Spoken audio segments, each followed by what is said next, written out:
what they used to wear. The Mickey Mouse, where they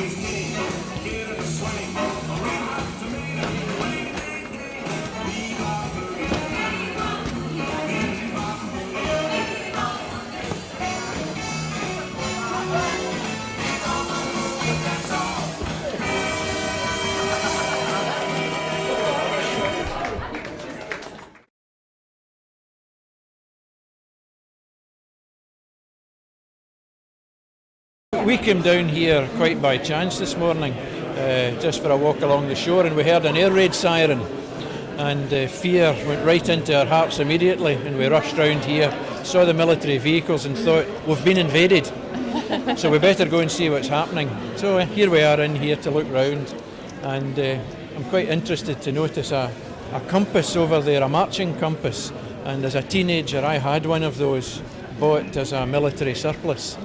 From out of exchange in Mart, and it's quite interesting just to spot that in there. But fine exhibition.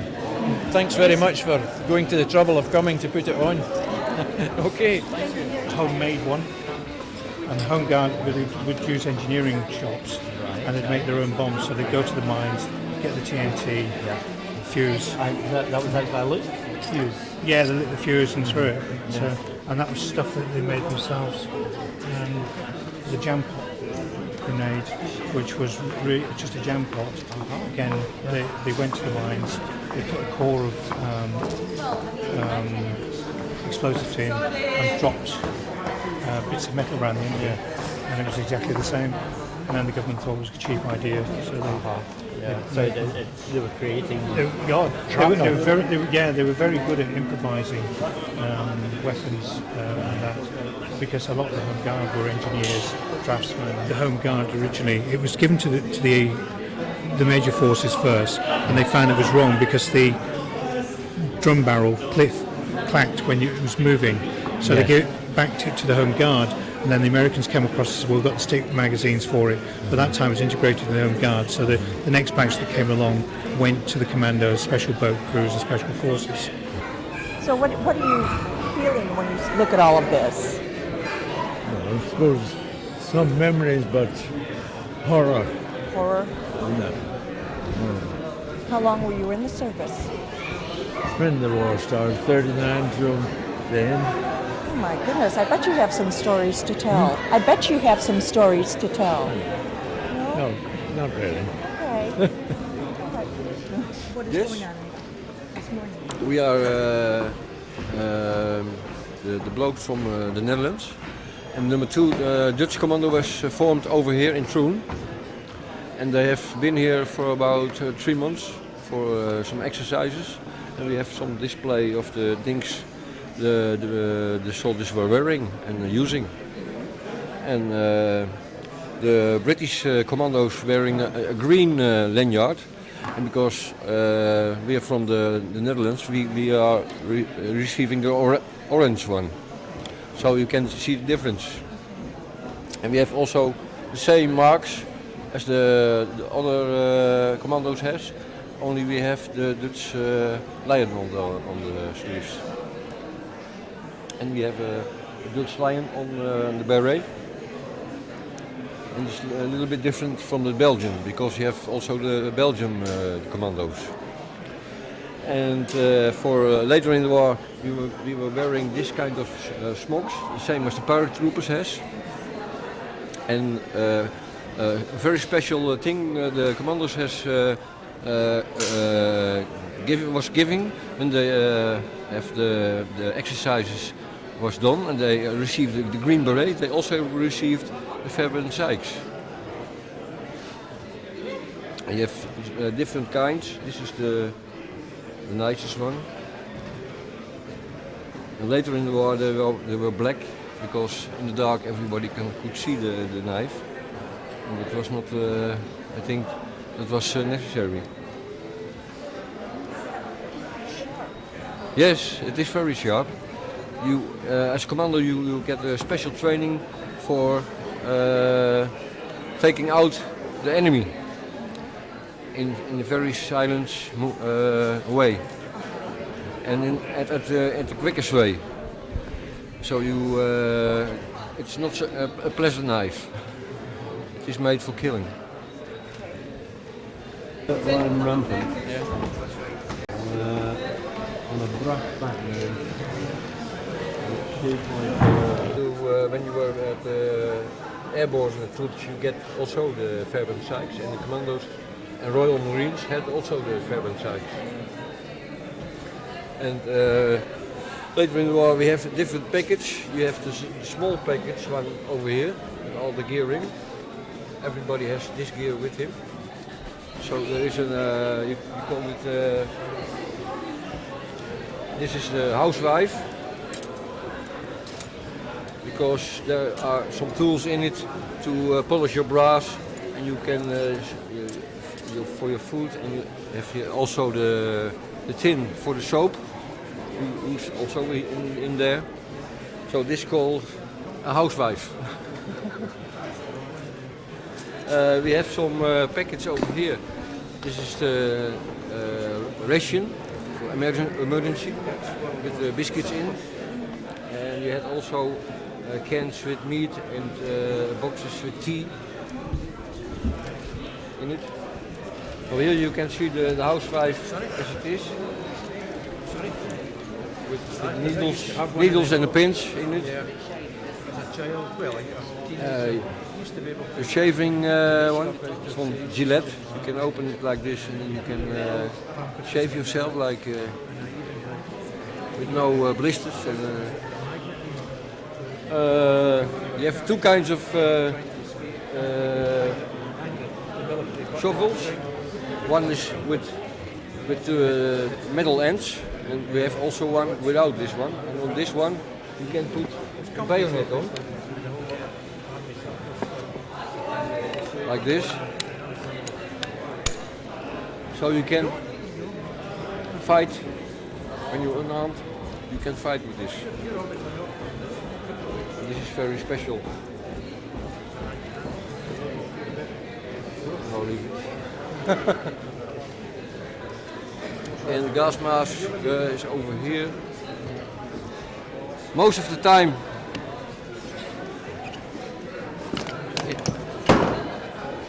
Most of the time the gas masks were pulled out, and then they put the rations in here. And the commandos get ashore with very little package, because the backpacks and things was coming later. So they're wearing only the hand grenades and the belts for in the fight, and afterwards they use this one.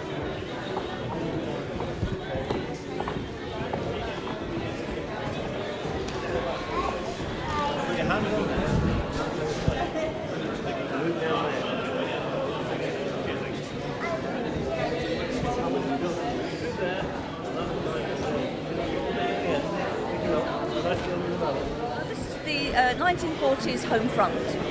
So this is where it all happens behind the scenes.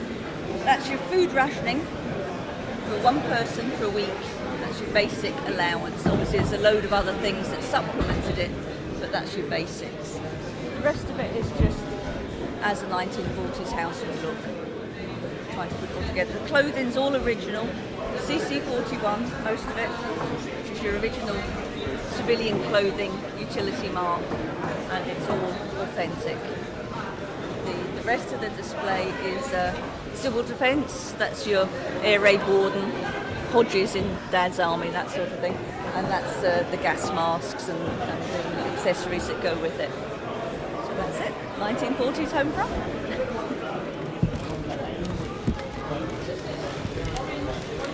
World War II recipe. It's carrot. You can try it if you wish. Carrot with orange essence and gelatin. Lovely. It got to a stage that we decided we would rather live in the 40s than we would now. So we got rid of all the modern day furniture, and the whole house is decorated in Art Deco with CC41 furniture. And I only buy clothing that fits me because I wear it all the time. I just live it, love it. And that's it. What was there in terms of values about that era that we don't have today? I think there was just it brought everybody together. Everybody was fighting for the same cause, and there wasn't the laziness that there is today, that people seem to fob things off to other people. It's more of an awareness of bringing it all together, a camaraderie and trying harder. People were politer and had more time for each other, and more effort went into everything. We think we're starting trends now with recycling and being very trendy, but they did it far better then. They recycled absolutely everything. There was no waste at all, and a much healthier lifestyle.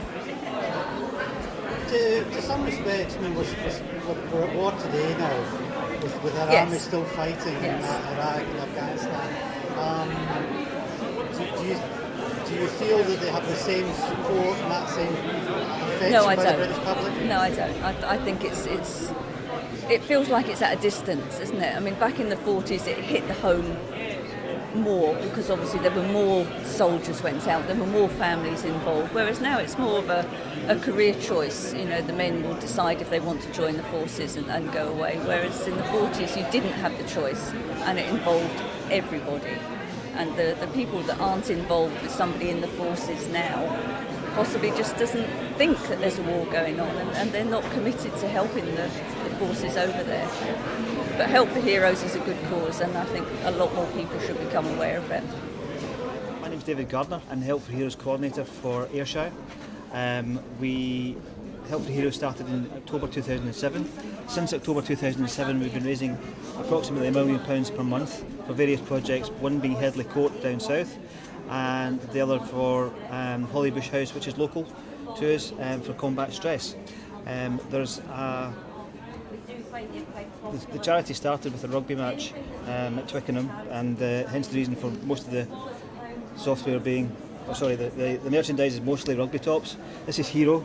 Hero's been our mascot, and he goes everywhere with us. He's been top of Kilimanjaro. And the merchandise has just grown as well. We've got Christmas cards and the wristbands. There's the new venture coming out just now called Liberty Pack, which is available for the website. It was launched yesterday, and it's £25 a nation, and it gives lads off the street that have just been injured in battle instant access to a mobile phone, which they can throw away afterwards, clean clothes, and some writing paper. And there's also other niceties in there as well for them once they feel a bit better. There's also a hero in there as well. Hero was in that lot, okay? I love it. It really brings it alive for the kids because you can touch it and smell it. That was a healthy ration for you. I think we were a lot healthier then than what we are now. My son, I said, I was living then, you were healthier. You're healthier. Obviously supplemented with a lot of vegetables and things that you grew yourself. Big for victory. That's it. Everybody had their garden turned into a vegetable plant. That's right. There are no gardens. Aye. Well, they're trying to get back to that now with some of the supermarkets are launching it again. But healthy diet. Not very much though. Very good, yes, aye. Bring back a few memories? Yes, Feel free to touch anything or lift it. Good one. I was a Navy man, though. I was in the army, I was Navy. Mickey Mouse one. That's quite good. The field medical section's equipment, each commando group would have been, they would have had attached to them a group of medics who would have been solely responsible for their medical well-being. So whether that be everyday sniffs and colds, blisters, the likes of that, or battlefield trauma, gunshot wounds, shrapnel, everything associated with battlefield trauma. The equipment you see here today is literally more or less what would have been carried. You have your panniers, which are the conduits for the medical equipment, and you would have been resupplied with this equipment every time it was used up, and this would have been used very, very quickly. You could use this equipment up within an hour, depending on the amount of casualties you had. So the resupply chain from the quartermaster store for medical equipment would have been very, very quick, depending, of course, on the nature of the battle and how fluid the resupply lines were. very good. What sort of kind of memories and? Well, I was born in 1940, so I'm quite young during all this, but I think it's very interesting. The things you hear about from your parents and things, you know, you're seeing them here as well. And we know the young man whose father was the commando that is doing the big thing on, so it's very interesting. I'm enjoying it very much. Were you evacuated during the war? No, I'm from Troon. Ah, right. So born and brought up in Troon. But my mother and I went to Irvine, and the night we moved, the ordnance factory in Irvine, it was bombed. So we were back to Troon the next day. We only stayed one night. But yeah, so a lot of things around here that were in a lot of danger. I think between the airport and the harbours and the Ardere. My husband's from Salcott, so Ardere, the dynamite place. So yeah, it's very interesting. It's a representation of some of the nose art that maybe was on the aircraft that came through Prestwick. And the Americans arrived here 1st of July 1942. And that was called the Northern Ferry Route, where some of them came from Labrador, Reykjavik, stopped off at Prestwick, refuelled. Some of the crews stayed here, and the aircraft were taken down to bases in England, where then they were distributed to all different bomb groups. And a lot of these nose art you see here are just representations of what was on the aircraft at the time, basically. You know, some of these were done in the States before the aircraft even left America. Others were done here by famous artists. They were copied from the calendars of the day, the Varga girls, and some of them were done by the Petty. And the guy just picked one, maybe had his girlfriend's name or his wife's name, or just some innuendo even on some of them were used. So they were used for comfort purposes, really. The crew would be away on missions and they relied on their aircraft to get them there and back, and they would be photographed beside these before they went away, and they would be seen touching them and all the rest. I think it was just a comfort thing to, you know, so they'd come back safe. And I think the whole placebo effect. You know, they would find it comforting, really. You know, they'd be going on these dangerous missions, and hopefully their aircraft would bring them back home again. You know, the particular name on the side would be, you know, so. And a lot of them didn't, and a lot of them did. So. Of course, it wasn't just restricted to the nose art panels. A lot of the artists actually replicated what they put on the planes on the backs of their jackets. So you have this one here swinging on a star. That was a famous tune of the day. A lot of the other thing was music as well. They were all just the Glenn Miller Band, obviously. A lot of these were tunes of the day, and they would just name their aircraft after a particular tune maybe the whole crew liked. So that's a representation of the swinging on the star. They would use the music, the title, and then maybe a girl and the star, obviously. And these are flak bursts, obviously, where the Germans would be firing flak at them. And that's the representation of the flak bursts outside the aircraft. Then, of course, you would have something maybe a bit more risky. They weren't overly concerned of the ladies of the day. They were on an airbase after all, so they could get virtually away with what they wanted. So, pardon? Well done. Well done. But we were talking about the Varga girls. I mean, the cards of the day, a lot of the artists of the day, they just lifted that straight from what the artist had replicated, and then they put it onto the aircraft. So, you know, the artists were quite precise in what they were actually putting on a lot of the aircraft. Other ones, a wee bit more slapdash, depending probably the amount of time they had and how good they were at the artwork. So that's basically it. And these bombs, the bomb symbols on the jacket, they're the amount of missions that the aircraft would have done. One bomb, one mission. 25 missions initially in the war was you could go home. Later on in the war, it was 35 missions before you could go home. So I think the crews were getting shorter, people were getting killed, the crews were coming shorter, so that they made the missions longer so you could keep the crews flying. So, but it's 25 missions, that's when you could go home. So they would mark them on the aircraft, as you can see on that nose art panel there. Each one of those bombs represents the aircraft completed one mission. That particular aircraft there completed 78 missions. And it ended the war and it went home. But unfortunately, when they all went home, most of them just got scrapped. They ended up, they got flown to Arizona, put in a big aircraft park, and then torched by the scrap merchant. So all these Noah's Arks were lost, and it's only black and white photographs now that you find them. So the colours are maybe a bit of artistic license, because you can't tell from the black and white photographs what colours are used, but it's probably about as close as I can get to what was on them. So. Can you tell me a bit about the uniform that you guys are wearing just now? Yeah, well, this is what they call a Rangoon shirt.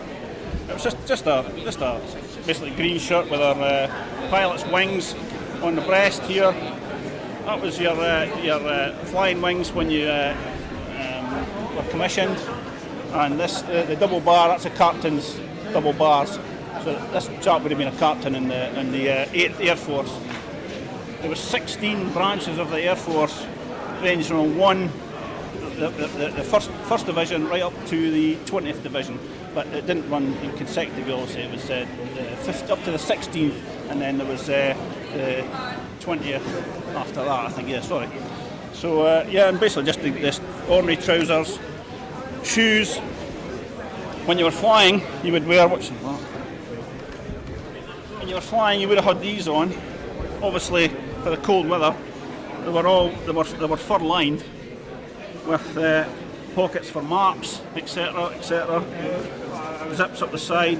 Very, very, very warm when you're wearing them at this sea level, but up 30,000 feet, you would have needed them.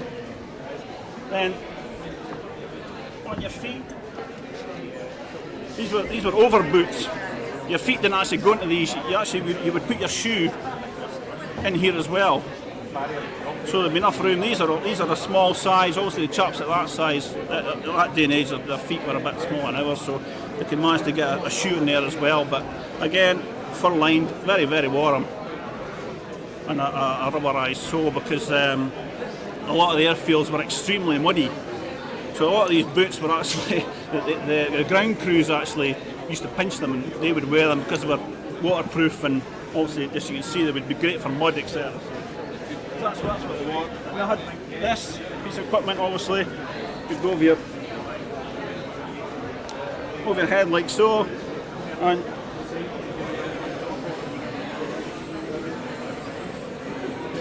as you can see, it's a flotation device. If you landed in the sea, that would keep you alive for a few hours, hopefully, until the Ayrshire Rescue come and pick you up if you had to ditch in the sea. So that's basically what that is. So still on slates after 65 years, which isn't too bad going.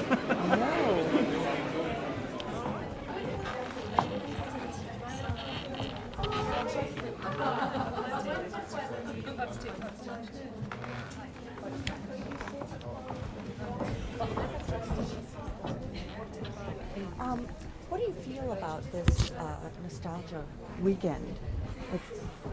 Nostalgia, I think, is the answer to the weekend. I think it's been a great idea of the Chamber to have this weekend, and speaking to the girls and to some of the people here, I think it's something that people want to remember. I was trying to figure out why, whether the remembering, whether the nostalgia is due to what's going on at the moment, the conflict in Afghanistan. Maybe this is making it real. People are suddenly remembering, yes, it did happen. It's not something that's forgotten about. And I think the First World War and the Second World War have been forgotten about by school children, but with the conflicts that are happening just now, I think this has maybe unwittingly what the Chamber have done is tying in with everything that's happening just now. I think that's my feelings. I don't know, but huge effort is. I mean, I am so impressed with what's happening. Great way to finish the homecoming weekend. It is. It is. Yes. And I think a lot of people are impressed as well. Yes, I've seen children coming through, and they're not playing with the equipment. They're learning about it, and it just amazes me to see the people and the things they've said. I'm amazed. This is wonderful. And it is absolutely, I mean, to have the real soldiers downstairs, and I don't know if they spoke to the paramedic, I did, and he was saying that the equipment that he's using now is very similar, be very careful what we're saying here, it's very similar to what he's using at the moment, maybe just in different packaging. And the lady from Elgin who lives in the house, and she's actually living in a house. That's what her house is like. It started off as a hobby, and they thought, why hide this stuff away? So her and her husband live in Elgin, in a house, Art Deco house, and using all the stuff that she has downstairs.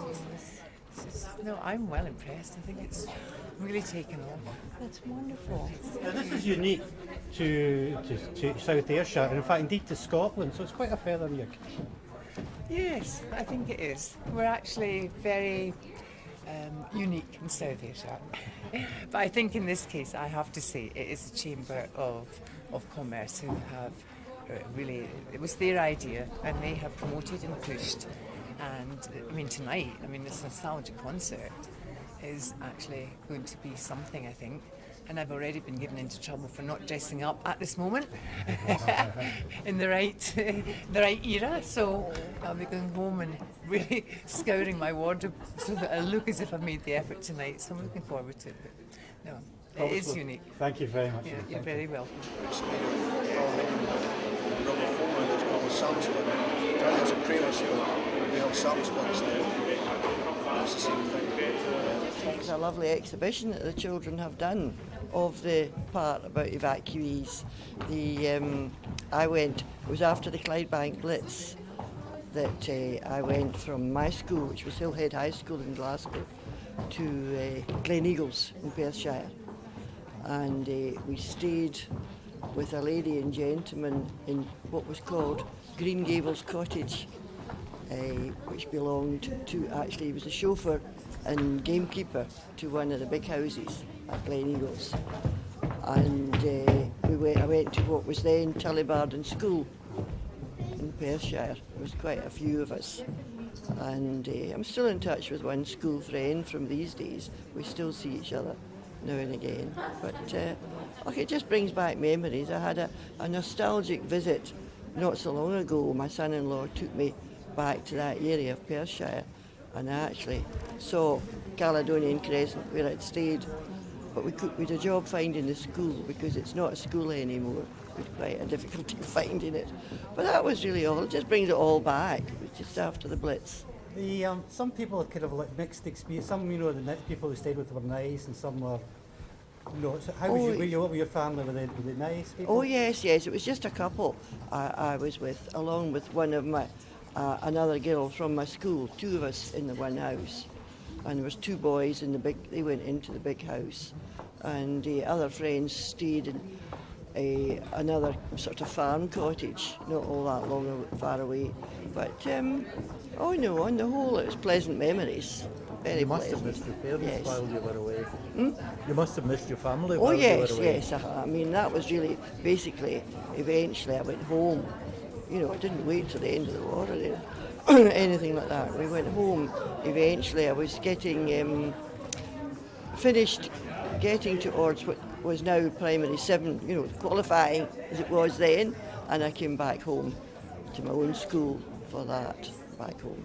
You mentioned the Blitz and Clydebank. Well, I lived in Knightswood, and we weren't directly affected, but my chum was. They were bombed out in further. They were nearer to where it was to me, and but we were in the shelter all night long. I was going to say I've heard them coming over. And yes, we could hear it all. We could hear all the bangs and everything.